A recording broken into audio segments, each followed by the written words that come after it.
नमस्कार दोस्तों, स्वागत है आप सभी का ऑनलाइन नेटा फर्स्ट स्टडी यूट्यूब चैनल पे। इस वीडियो में हम बात करेंगे तमाम भर्तियों की लेटेस्ट अपडेट के बारे में, जो कि संबंधित है उत्तर प्रदेश के अंदर चुनावी आचार संहिता खत्म और नई भर्तियां शुरू को लेकर। इसके अलावा अगर बात की जाए पीईटी लेखपाल भर्ती की कट ऑफ को लेकर, साथ ही 69,000 शिक्षक भर्ती के अंदर छात्रों को सरकार ने एक और बड़ा धोखा दे दिया है।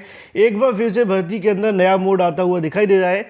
वीडियो को जल्दी से लाइक कर दें, साथ ही शेयर कर दें और चैनल को सब्सक्राइब करना बिल्कुल ना भूलें, जिससे कि आपको इसी प्रकार की ऑथेंटिक और सटीक जानकारियां ऑनलाइन नेटा फर्स्ट स्टडी चैनल के माध्यम से मिलती रहें। तो चलिए दोस्तों, वीडियो शुरू करते हैं।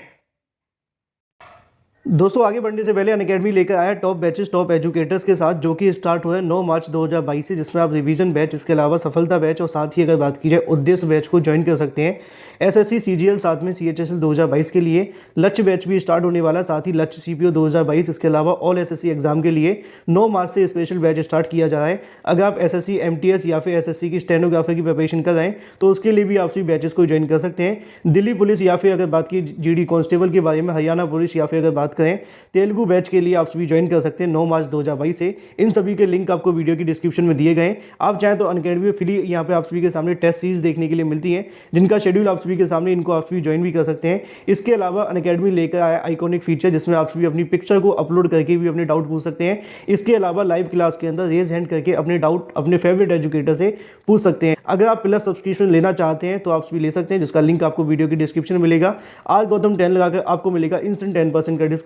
आइकॉनिक सब्सक्रिप्शन लेने के लिए भी लिंक आपको वीडियो की डिस्क्रिप्शन में दे दिया गया है, अभी चेक करें। सबसे पहले दोस्तों शुरुआत की जाए एक बड़ी अपडेट के बारे में। जैसा कि दोस्तों आप सभी जानते हैं कि उत्तर प्रदेश के अंदर चुनाव जब से शुरू हुए थे, उससे पहले चुनावी आचार संहिता लग चुकी थी। अब जैसे कि चुनावी आचार संहिता लग जाती है तो आप जानते हैं कि उसके बाद से ज़्यादातर नई भर्तियों के विज्ञापन जारी नहीं होते हैं, अगर हम उत्तर प्रदेश लोक सेवा आयोग को छोड़ दें तो। ऐसे में उत्तर प्रदेश लोक सेवा आयोग के माध्यम से भी किसी नई भर्ती का विज्ञापन जारी नहीं किया गया था। लेकिन अब यहाँ से चुनावी आचार संहिता खत्म होने वाली है। 1 से 2 दिनों के अंदर चुनावी परिणाम आप सभी के सामने होंगे और उसके बाद में नई सरकार का गठन होगा। इसी के साथ चुनावी आचार संहिता का भी समापन हो जाएगा। लेकिन इसके बाद कई ऐसी भर्तियां हैं जो काफ़ी लंबे समय से शुरू होनी थी, अब उनकी भी आपको शुरुआत देखने के लिए मिलेगी, जिसकी जानकारी आज दी भी गई है कि लगभग 40,000 पदों पर भर्ती का विज्ञापन जारी होगा। जैसा कि आप सभी को यहाँ पे देखने के लिए मिलेगा, आज के कई समाचार पत्रों के माध्यम से जानकारी आप सभी के सामने लिखी हुई है कि चुनाव के बाद लगभग 40,000 पदों पर जो भर्तियां हैं वो फिर से शुरू कर दी जाएंगी। इनमें से कुछ भर्तियों के विज्ञापन जारी कर दिए गए हैं, तो कुछ भर्तियों के विज्ञापन अभी जारी होने बाकी हैं। यहाँ पे आपको देखने के लिए मिलेगा कि 40,000 पदों पर अप्रैल से फिर से शुरू होंगी भर्तियाँ। अगर बात की जाए उत्तर प्रदेश अधीनस्थ सेवा चयन आयोग के समूह गा के लगभग 40,000 पदों पर अप्रैल से जो भर्तियाँ हैं वो शुरू कर देगा। विभाग से इन रिक्त पदों का ब्यौरा मिल चुका है और इन 3 भर्तियों के लिए विज्ञापन भी निकाला जा चुका है। कौन कौन सी भर्तियां उसके बारे में आप भी यहां से देख सकते हैं। 2,504 पदों पर आईटीआई अनुदेशक का विज्ञापन जारी हो चुका है। 8,085 पदों पर लेखपाल भर्ती का नोटिफिकेशन भी जारी कर दिया गया है। एएनएम के लगभग 9,212 पदों भर्ती का विज्ञापन पहले ही आ चुका है। लेकिन इसके अलावा गन्ना पर्यवेक्षक के 2500 पद, कनिष्ठ सहायक के लगभग 2,000, इसके अलावा लगभग 1,200 पदों, 1,500, 800 पदों पर जो भर्ती का विज्ञापन है और जारी होना बाकी है। टोटल इनके 40,000 पदों की भर्ती की यहाँ से बात की जा रही है। हालांकि आप जानते हैं कि चुनाव से पहले भी इन भर्तियों को लेकर बहुत सारी चर्चाएं देखने के लिए मिली थी। अब चुनाव खत्म हो गए और चुनाव के बाद एक बार फिर से इन भर्तियों की चर्चाएं शुरू हो चुकी हैं। लगभग 40,000 पदों पर भर्तियाँ हैं जो कि शुरू होनी है अप्रैल से, जिसमें से 3 भर्तियों के विज्ञापन पहले जारी कर दिए, 3 भर्तियों के विज्ञापन जारी होना बाकी है।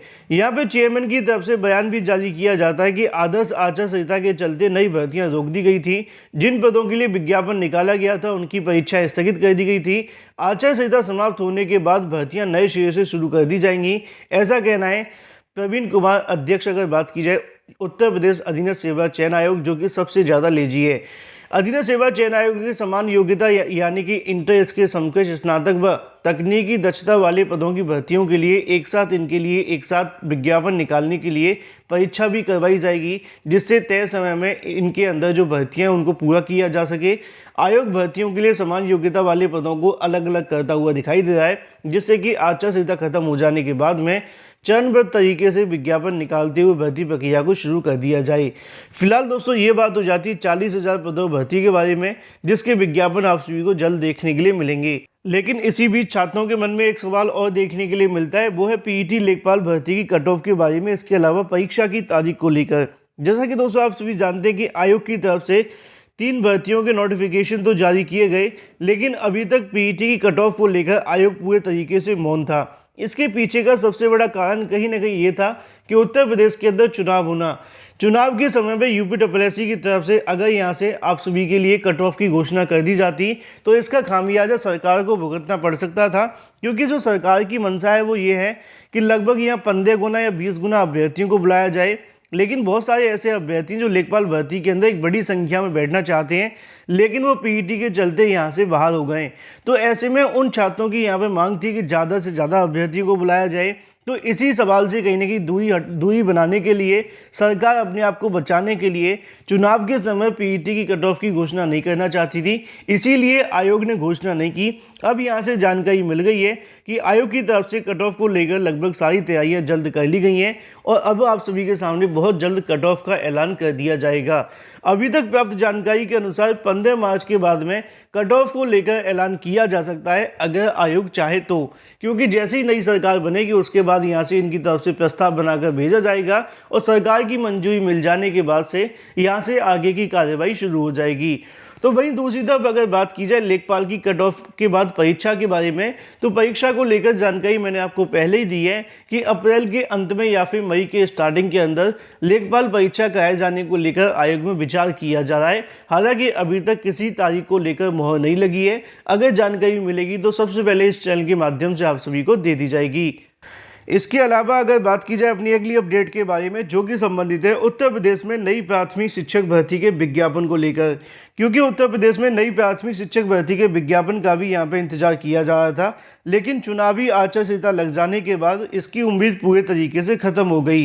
क्योंकि पुरानी सरकार के माध्यम से भर्ती को लेकर कहा तो गया था कि 17,000 पदों पर नई भर्ती का विज्ञापन जारी करेंगे, लेकिन चुनाव शुरू होने से पहले ना तो नोटिफिकेशन जारी हुआ और ना ही कोई आदेश जारी हुआ, जिससे कि उम्मीद होती कि आचार संहिता के बीच में भर्ती शुरू हो सकती है।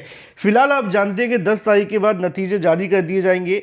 अभी तक एग्जिट पोल के परिणामों की माने तो ज़्यादातर का मानना है कि भाजपा सरकार दोबारा से उत्तर प्रदेश के अंदर सरकार बनेगी और मुख्यमंत्री योगी जी एक बार फिर से सरकार को संभाल सकते हैं।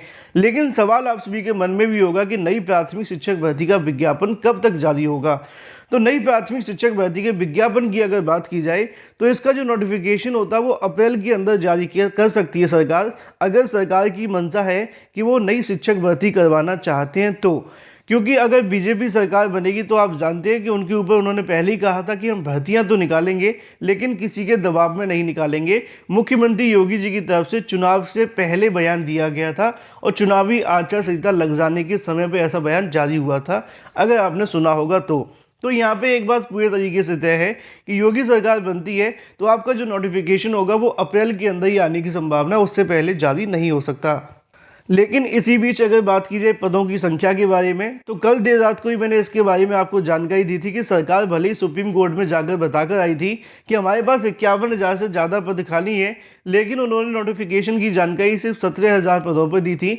तो हो सकता है कि सरकार 2-4 हज़ार पद यहाँ पर और बढ़ाकर 20-22 हज़ार पदों पर नई प्राथमिक शिक्षक भर्ती का विज्ञापन जारी कर दे, लेकिन इससे ज़्यादा जारी होने की संभावना आप नहीं कर सकते, क्योंकि 97,000 तो बिल्कुल मुश्किल है। क्योंकि सरकार की तरफ से जब 17,000 का ऐलान किया गया है तो उम्मीद ही नहीं है कि 97,000 पदों भर्ती का विज्ञापन मुख्यमंत्री योगी के माध्यम से जारी किया जाएगा।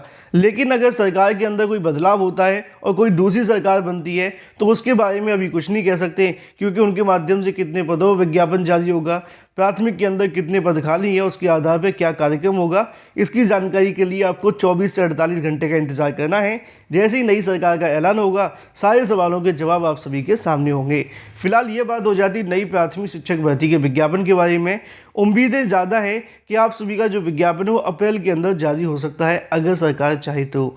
वहीं दूसरी तरफ बात की जाए अपनी अगली अपडेट के बारे में, जो कि संबंधित है 69,000 शिक्षक भर्ती के अंदर एक और नया मोड़ आता हुआ दिखाई दे रहा है।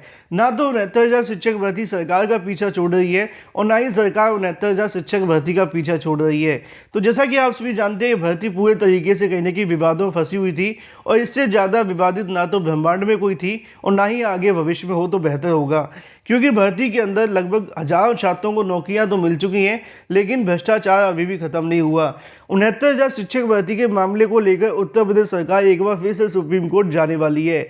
इन छात्रों को काफ़ी लंबे समय से बेवकूफ़ बनाया हुआ था। जैसे तैसे अभ्यर्थी यहाँ पे पीएनबी के सामने जाकर धरना प्रदर्शन कर रहे थे कि भाई हाईकोर्ट की तरफ से एक अंक कॉमन देकर इन छात्रों को नौकरी दिए जाने का आदेश दिया गया था। ये वही अभ्यर्थी थे जिनको 69,000 शिक्षक भर्ती में 1 नंबर हाल ही में कॉमन मिला था अगस्त 2021 के अंदर। उसके बाद से छात्रों ने पीएनबी के खिलाफ तमाम यहाँ पे कहने की अवमानना नोटिस लगा दिए। अब जब हाईकोर्ट की तरफ से पीएनबी को फटकार लगी, फटकार के बाद से पीएनबी की तरफ से जानकारी दे दी गई कि भाई इस मामले को लेकर अब हम जाने वाले हैं सुप्रीम कोर्ट। मतलब सीधी सी बात है कि अब इस मामले को लेकर सुप्रीम कोर्ट जाएंगे, वहाँ पर साल 1.5 साल मामला लटका रहेगा। अगर साल 1.5 साल बाद हाईकोर्ट ने या सुप्रीम कोर्ट की तरफ से ये कह दिया गया कि हाँ भाई छात्र सही है, तो 1.5-2 साल फिर लटकाएंगे, फिर अवमानना याचिका लगेगी।